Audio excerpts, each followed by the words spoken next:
एक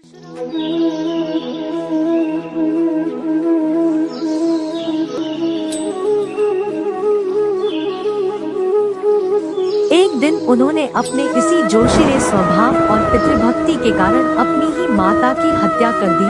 उनके पिता महान ऋषि जमदग्नि और माता रेणुका थी। वह अपने माता पिता की चौथी संतान है। आइए जानते हैं आखिर भगवान परशुराम ने अपने ही माता का सिर क्यों काटा। नमस्कार मित्रों, ज्ञानी बाबा चैनल पर आपका स्वागत है।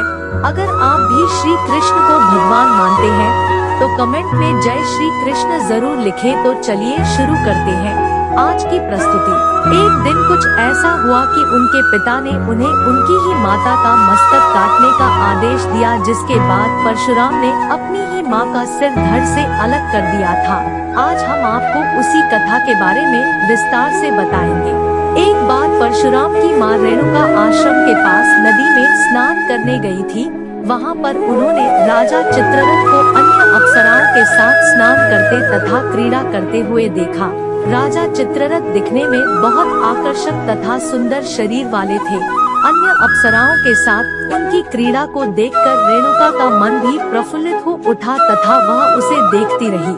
इसी कारण उन्हें स्नान करके वापस आश्रम में आने में देरी हो गई। जब रेणुका नहा धोकर वापस आश्रम में आई तो उनके हाव भाव बदल गए थे और वही दृश्य अभी भी उनके दिमाग में चल रहा था। चूँकि ऋषि जमदग्नि एक महान तपस्वी थे, उन्होंने अपनी तपस्या से पूरी कहानी सीखी और रेणुका येल्लम्मा जमदग्नि कथा भी पढ़ी। यह देखकर वह इतना क्रोधित हुआ कि उसने अपने बड़े पुत्र को अपनी माँ का गला काटने का आदेश दे दिया। उनका बड़ा बेटा अपनी माँ के प्यार के लिए ऐसा नहीं कर सका। फिर उसने अपने दूसरे और तीसरे पुत्रों को भी यही आज्ञा दी, परंतु वे भी ऐसा न कर सके।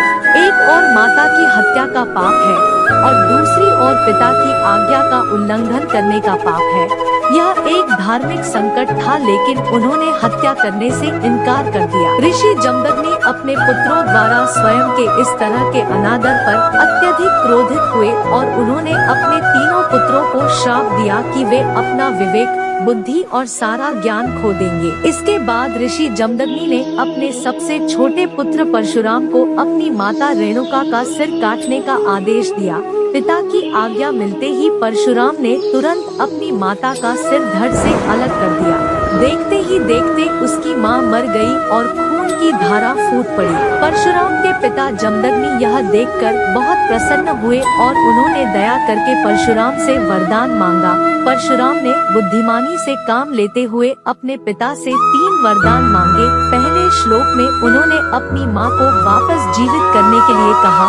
दूसरे श्लोक में उन्होंने मांगा कि उनकी माँ को यह बात याद न रहे और तीसरे श्लोक में उन्होंने अपने तीनों भाइयों के विवेक और ज्ञान के लिए कहा।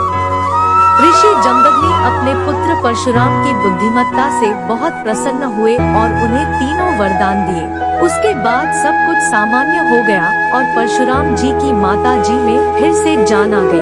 भगवान परशुराम ने अपनी माँ रेणुका को वापस जीवित कर दिया, लेकिन मातृहत्या का पाप उन पर आ गया था।